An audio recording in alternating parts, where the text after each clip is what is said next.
Hi everyone, this is Guljar Hussain. Today we will learn about pronunciation of D. आज D के बारे में सीखेंगे कि डी को किस तरह, डी का जो तलफ़ुज़ किस तरह से पढ़ा जाता है, डी का उच्चारण क्या है, इनके बारे में आज हम लोग जानेंगे।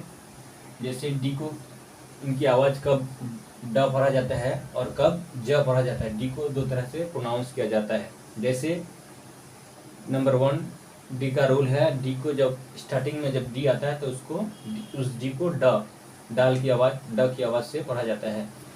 जब आखिर में होता है तो उस वक्त भी डी को ड पढ़ा जाता है, यानी कि डाल की आवाज़ से पढ़ा जाता है। जैसे डाई, डी आई डाई, जैसे ऐसे डी सैड, जैसे would, W O U L D would, जैसे should, S H O U L D should, जैसे राउंड, लास्ट में आया है तो ड की आवाज़ राउंड, जैसे एम ए डी मेड, जैसे M A D mad, last में आया है ड की आवाज़ है। जैसे डिवाइड, स्टार्टिंग में भी है तो डी को ड की आवाज़ यानी कि डाल की आवाज़ से पढ़ा गया, यानी कि डिवाइड। जैसे गुड, लास्ट में भी आता है तो उस वक्त उस डी को ड पढ़ा जाता है, जैसे गुड। इसका दूसरा रूल क्या है?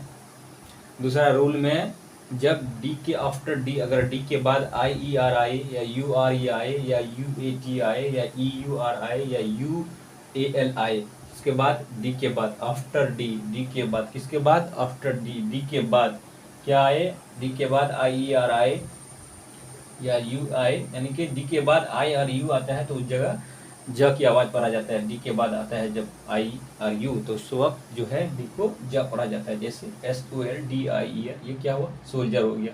जैसे graduate, G R A D U A T, graduate. जैसे प्रोसीजर, डी के बाद यू आया है यानी कि यू आर ई जब आता है तो उसको ज की आवाज़, जिम की आवाज़ से पढ़ा जाता है। जैसे प्रोसीजर, जैसे इंडिविजुअल, डी के बाद यू ए एल आया है ना, तो इस वक्त इस डी को यू ए एल के बाद इस डी को ज की आवाज़ पढ़ना पड़ेगा, जिस तरह से इंडिविजुअल। आज के वीडियो में यही तक, बस किसी एक नई वीडियो के साथ मिलेंगे। गुड बाय, टेक केयर, धन्यवाद। आया।